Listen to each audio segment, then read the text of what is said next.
Olá, alunos! Sejam bem-vindos ao canal da Astra Educa e hoje vamos estudar para o concurso da Guarda Municipal da Prefeitura de Pouso Alegre, em Minas Gerais, na disciplina de Direito Constitucional, com foco na Constituição da República Federativa do Brasil de 1988. Nesta aula, a meta é te dar uma visão completa, mas objetiva, dos pontos que mais caem. Os princípios fundamentais, os direitos e garantias fundamentais do artigo 5º, a organização e competências dos municípios, a estrutura básica do Poder Judiciário, os princípios constitucionais da administração pública e, claro, o capítulo da segurança pública, especialmente o artigo 144, que é o coração do tema para a Guarda Municipal. A Constituição de 1988 é a norma superior do país. Ela define como o Estado brasileiro se organiza, quais são os direitos das pessoas, quais são os deveres do poder público e como funcionam as instituições. Em concurso de segurança pública, a Constituição tem uma função muito prática. Ela coloca limites e responsabilidades na atuação do agente público. Isso significa que a Guarda Municipal não atua por vontade própria nem por costume. Ela atua dentro do que a Constituição e as leis permitem, respeitando direitos e garantias, e isso protege a população e protege o próprio guarda contra abusos e responsabilizações. Começando pelos princípios fundamentais, nos artigos 1º a 4º, a Constituição define as bases do Estado brasileiro. O artigo 1º afirma que o Brasil é uma república federativa formada pela união indissolúvel dos estados, municípios e do Distrito Federal. Essa frase tem 3 ideias muito importantes para a prova. A primeira é república. Governo não é propriedade de alguém. O poder é temporário.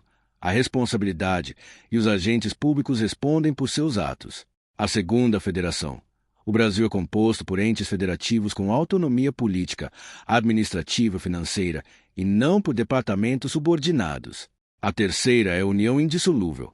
Nenhum ente pode se separar do país. A federação é permanente. O artigo 1º também traz os fundamentos da República Federativa do Brasil, e esses fundamentos são cobrados constantemente. A soberania significa que o Estado brasileiro tem autoridade dentro de seu território e independência externa, dentro das regras internacionais. A cidadania significa que o cidadão tem participação e direitos políticos e civis, e que o Estado deve garantir condições para essa participação. A dignidade da pessoa humana é um dos fundamentos mais importantes, porque orienta todo o sistema de direitos fundamentais. Ninguém pode ser tratado como coisa, e o Estado deve respeitar a integridade física e moral de cada pessoa. Os valores sociais do trabalho da livre iniciativa mostram que o trabalho e a atividade econômica são reconhecidos como bases sociais, sem desprezar a responsabilidade social. E o pluralismo político indica que o Estado reconhece a diversidade de ideias e a disputa democrática, sem impor pensamento único. Ainda no artigo 1º, aparece a separação de poderes, quando a Constituição afirma que todo poder emana do povo, que o exerce por meio de representantes eleitos ou diretamente nos termos da Constituição. Isso liga democracia e legitimidade. O poder público existe para servir ao povo, e não para impor vontade pessoal. A participação direta, quando prevista, aparece por mecanismos como plebiscito, referendo e iniciativa popular, e mesmo que esses instrumentos sejam mais estudados em outros pontos, a ideia geral cai. O povo é a fonte do poder, e o agente público atua em nome do Estado, dentro de limites. O artigo 2º afirma que são poderes da União, independentes e harmônicos entre si, o Legislativo, o Executivo e o Judiciário. Para a prova, é essencial entender a lógica. Independência significa que um não é subordinado ao outro. A harmonia significa que devem atuar com cooperação institucional, sem bloqueios ilegítimos. E existe um sistema de freios e contrapesos em que um controla o outro, evitando abusos. Isso aparece no controle de constitucionalidade, na fiscalização das contas, no controle judicial de legalidade e na responsabilidade de autoridades. O artigo 3º, embora não esteja explicitamente no seu recorte inicial, faz parte do bloco dos princípios fundamentais e muitas bancas cobram junto, porque define objetivos fundamentais da República, como construir uma sociedade livre, justa e solidária, garantir desenvolvimento nacional, erradicar pobreza e reduzir desigualdades, e promover o bem de todos sem preconceitos. Mesmo quando a questão não cita o artigo, ela cobra lógica. O Estado tem deveres de reduzir desigualdade e combater discriminação, e isso se conecta a direitos fundamentais a políticas públicas. O artigo 4º trata dos princípios que regem o Brasil nas relações internacionais. Esse artigo é relevante porque conecta a Constituição ao tema de direitos humanos em âmbito internacional. Entre os princípios, aparece a independência nacional, prevalência dos direitos humanos, autodeterminação dos povos, não intervenção, igualdade entre os Estados, defesa da paz, solução pacífica dos conflitos, repúdio ao terrorismo e ao racismo, cooperação entre os povos para o progresso da humanidade e concessão de asilo político. O que você precisa levar para a prova é a ideia de que o Brasil assume compromisso constitucional com direitos humanos e com a paz. E isso reforça porque o país firma tratados como o Pacto Internacional de Direitos Civis e Políticos e o Pacto de São José da Costa Rica. Passando agora ao título 2º, Direitos e Garantias Fundamentais, especialmente o artigo 5º. Aqui está o núcleo mais cobrado. O caput do artigo 5º diz que todos são iguais perante a lei, sem distinção de qualquer natureza, garantindo-se a brasileiros e estrangeiros residentes no país a inviolabilidade do direito à vida, à liberdade, à igualdade, à segurança e à propriedade. O primeiro ponto é que igualdade não é só tratar igual, é impedir discriminação injusta e garantir proteção da dignidade. O segundo ponto é que estrangeiros também possuem direitos fundamentais. Não é porque não é cidadão que perde dignidade e proteção. E o terceiro ponto é que esses direitos são invioláveis, ou seja, o Estado não pode violar arbitrariamente. Como o artigo 5º é enorme, a banca cobra por blocos de sentido. Um bloco é o princípio da legalidade. Ninguém será obrigado a fazer ou deixar de fazer alguma coisa, senão em virtude de lei. Isso vale para o cidadão e, com ainda mais força, para o agente público. A Guarda Municipal só pode restringir liberdade, impor conduta ou agir com força dentro do que a norma permite e dentro de procedimentos legais. Outro bloco é o princípio de igualdade e vedação de discriminação. A atuação em segurança não pode ser baseada em preconceito, perfilamento discriminatório ou tratamento diferenciado sem fundamento objetivo. Outro núcleo do artigo 5º é a proteção à liberdade e às manifestações. A liberdade de consciência e de crença, e o Estado não pode perseguir alguém por religião. A liberdade de expressão, com vedação ao anonimato e com responsabilidade posterior por abuso, como crimes contra a honra quando configurados. A banca pode cobrar isso como equilíbrio. A liberdade existe, mas não autoriza ameaça, injúria, difamação e calúnia. A liberdade de reunião pacífica, sem armas, em locais abertos ao público, desde que não frustre outra reunião anteriormente convocada e que haja prévio aviso à autoridade competente. Esse ponto é relevante em segurança pública porque envolve gerenciamento de manifestações. O Estado deve proteger o direito de reunião e também proteger a ordem, sempre com proporcionalidade. Outro bloco importantíssimo é a inviolabilidade do domicílio. A casa é asilo inviolável do indivíduo, ninguém nela podendo penetrar sem consentimento do morador, salvo em caso de flagrante delito, desastre, para prestar socorro ou durante o dia, por determinação judicial. Esse tema cai muito. A regra é, não entra sem consentimento. As exceções são específicas. Flagrante delito é situação de crime acontecendo ou imediatamente após. Desastre envolve situações como incêndio, risco de desabamento, inundação. Prestar socorro é situação de emergência humana. Ordem judicial durante o dia é a entrada autorizada por mandado, em regra com horário diurno. Isso se conecta à legalidade e ao respeito às garantias. Para a Guarda Municipal, qualquer atuação que envolva domicílio precisa estar muito bem fundamentada, respeitando as hipóteses legais e os protocolos de acionamento de órgãos competentes quando necessário. A Constituição também protege sigilo de correspondência e comunicações, com exceções legais específicas, e protege intimidade, vida privada, honra e imagem, com direito à indenização por dano material ou moral. Isso é fundamental hoje, porque envolve também exposição em redes sociais e divulgação indevida de imagens e informações de pessoas abordadas. Um agente público não pode expor pessoas, nem divulgar dados, fotos ou vídeos fora do interesse público e das regras legais, sob pena de violar direitos e gerar responsabilização. No campo penal e processual, o artigo 5º é essencial para entender como o Estado pode agir contra alguém e quais limites existem. Um dos princípios é que não há crime sem lei anterior que o defina, nem pena sem prévia cominação legal.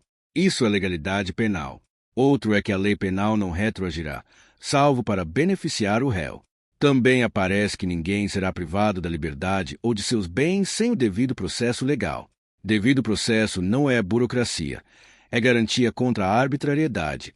Ele inclui contraditório e ampla defesa, com meios e recursos a ela inerentes nos processos judiciais e administrativos.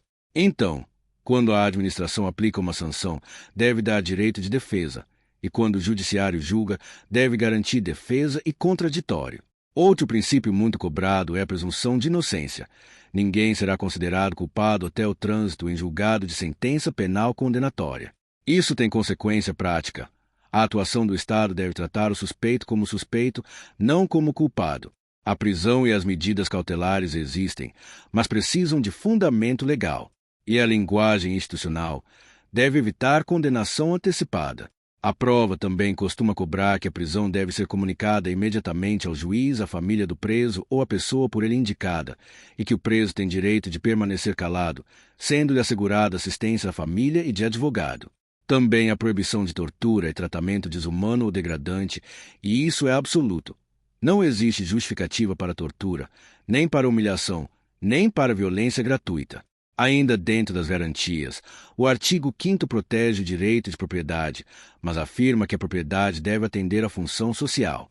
Isso significa que a propriedade não é absoluta e pode sofrer limitações por interesse público, como regras urbanísticas, ambientais e de uso do solo. Para a atuação municipal, isso tem conexão com fiscalização de posturas e ordenamento urbano, embora o guarda não seja o fiscal principal, mas pode atuar de forma integrada na proteção de bens e instalações públicas e na preservação da ordem. O artigo 5º também prevê instrumentos constitucionais de proteção de direitos, como habeas corpus, mandado de segurança, habeas data e ação popular, entre outros. Para concurso de guarda, o mais relevante é entender o sentido. O cidadão tem meios jurídicos para reagir contra ilegalidade e abuso de poder, e isso reforça que a atuação do agente deve ser legal e defensável, com registro, fundamentação e proporcionalidade. Agora, avançando para o tema dos municípios, nos artigos 29 a 30, a Constituição define a autonomia municipal e suas competências. O artigo 29 estabelece que o município se regerá por lei orgânica, votada em 2 turnos pela Câmara Municipal e aprovada por 2/3 dos vereadores, e que essa lei orgânica deve respeitar a Constituição. Também trata de aspectos do processo político municipal, como eleição do prefeito, vice-prefeito e vereadores, duração de mandatos, regras de funcionamento da Câmara e limites gerais. Para a prova, a ideia central é: o município tem autonomia e estrutura própria, com executivo municipal e legislativo municipal, e funciona com normas próprias dentro dos limites constitucionais. O artigo 30 é extremamente importante porque lista competências do município. O município pode legislar sobre assuntos de interesse local. Pode suplementar a legislação federal e estadual no que couber. Pode instituir e arrecadar tributos de sua competência e aplicar suas rendas. Pode organizar e prestar serviços públicos de interesse local, diretamente ou por concessão ou permissão, como transporte coletivo urbano, que é essencial. Pode manter programas de educação infantil e ensino fundamental com cooperação técnica e financeira da União e do Estado. Pode promover ordenamento territorial mediante planejamento e controle do uso, do parcelamento e da ocupação do solo urbano, o que se conecta ao urbanismo e fiscalização. Pode proteger patrimônio histórico-cultural local. Essas competências explicam porque o município tem papel enorme na vida diária do cidadão. É o nível de governo mais próximo e é nele que muitos serviços e políticas públicas acontecem. Para a Guarda Municipal, essa parte é chave porque a Guarda é instituição municipal ligada ao ente federativo município e sua atuação está conectada aos serviços públicos locais, à proteção de bens e instalações e à organização do espaço urbano. Entender competência municipal ajuda a entender o que é interesse local, porque o município regula certos temas, e como a Guarda atua em cooperação com outras forças e órgãos. Agora, entrando no Poder Judiciário, o artigo 92 define quais são os órgãos do Judiciário. Aqui o objetivo da banca normalmente é reconhecer a estrutura. O Judiciário inclui o Supremo Tribunal Federal, o Conselho Nacional de Justiça, o Superior Tribunal de Justiça, os Tribunais Regionais Federais e Juízes Federais, os Tribunais e Juízes do Trabalho, os tribunais e juízes eleitorais, os tribunais e juízes militares e os tribunais e juízes dos estados, do Distrito Federal e territórios. A ideia essencial é que o judiciário é estruturado em ramos e níveis, com competências diferentes. Para concurso, não se espera que você saiba a competência detalhada de cada órgão apenas com base no artigo 92, mas é importante saber a função geral do judiciário: aplicar a lei, resolver conflitos, controlar a legalidade e garantir direitos. E para a segurança pública isso é relevante porque prisões, medidas cautelares, mandados, audiências e processos dependem de atuação do Judiciário e do Ministério Público, e o agente público precisa compreender essa engrenagem institucional para atuar corretamente. Passando agora para o título 3º, no ponto em que o edital destaca a administração pública, o núcleo é o artigo 37, que traz os princípios da administração pública, aqueles mesmos que citamos: legalidade, impessoalidade, moralidade, publicidade e eficiência.